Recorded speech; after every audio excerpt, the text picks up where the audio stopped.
There's new reporting about how both President Trump and Israeli Prime Minister Benjamin Netanyahu view the future of the Iran war.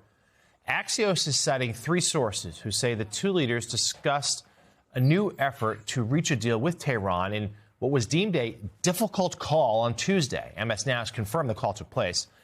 Sources tell Axios it comes as a revised peace memo was drafted by Qatar and Pakistan with input from the other regional mediators to try to bridge the gaps between the U.S. and Iran. Axios goes on to report that Trump and Netanyahu, however, were in disagreement about the way forward. That's according to two Israeli sources. The outlet notes Netanyahu is highly skeptical about the negotiations and wants to resume the war to further degrade Iran's military capabilities and weaken the regime by destroying at least some of its critical infrastructure. Trump, meanwhile, continues to say he thinks a deal can be reached, but insists that he is ready to resume the war if it is not struck. Iran is reportedly reviewing the American response to its proposal for a peace deal.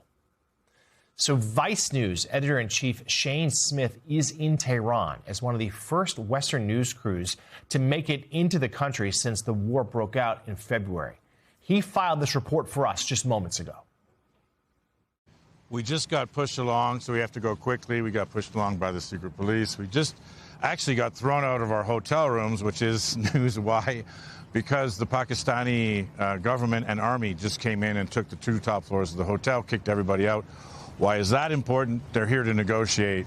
Iran, for the past 2 days, has been having huge rallies, flag waving, death to America, death to Israel. We've been shooting them. There's going to be a huge one tonight. They are saying that we're in this for the long fight. We're not going to surrender. We're going to keep fighting to the last man.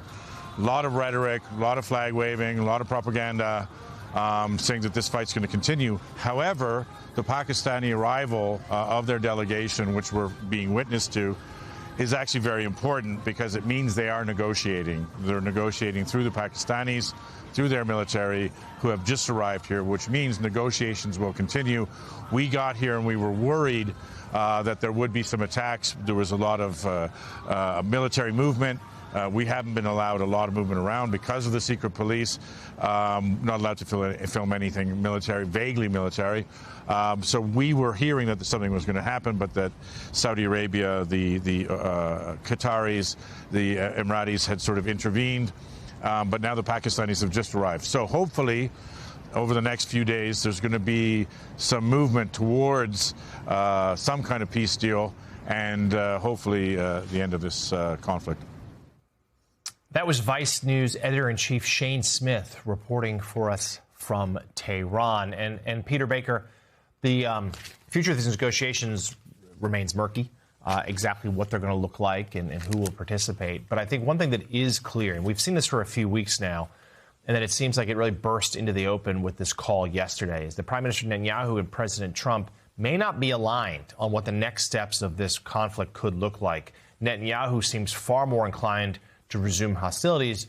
Trump insists that he's not ruling it out, but we have seen and we have talked about, he has punted deadline after deadline after deadline. He clearly doesn't want to go back there. No, he clearly doesn't, and I think that's very clear. You're right. And I think what's fascinating, too, about this call is, in effect, Bibi Netanyahu is saying that Trump is wrong when Trump says that Iran has been militarily defeated. Remember, Trump has said again and again, Iran is done militarily. Well, Netanyahu was saying, no, they're not. We need to do more damage. There's more targets to hit. They still have too much capacity for Israel's sake. What Netanyahu is saying is let's keep going because we want to truly, take them off the board as a military threat to Israel. So they really see this war in different ways. For Netanyahu, this is the culmination of a long career in public office in which he has warned of the dangers of Iran. He's not going to get another shot at this. This is the one chance he sees to, eventually make a permanent, sustained, gain here in terms of Israel's security. Trump has seen his economy, falter. He has seen the politics of this, go south for him, and he is eager to find a deal. The problem is they're still fundamentally stuck on what a deal might look like. Iran doesn't see the need to make the deal on the terms that Trump has demanded. Trump needs to find a deal that he can sell as a victory. Chief White House correspondent for the New York Times, Peter Baker. Peter, thank you as always.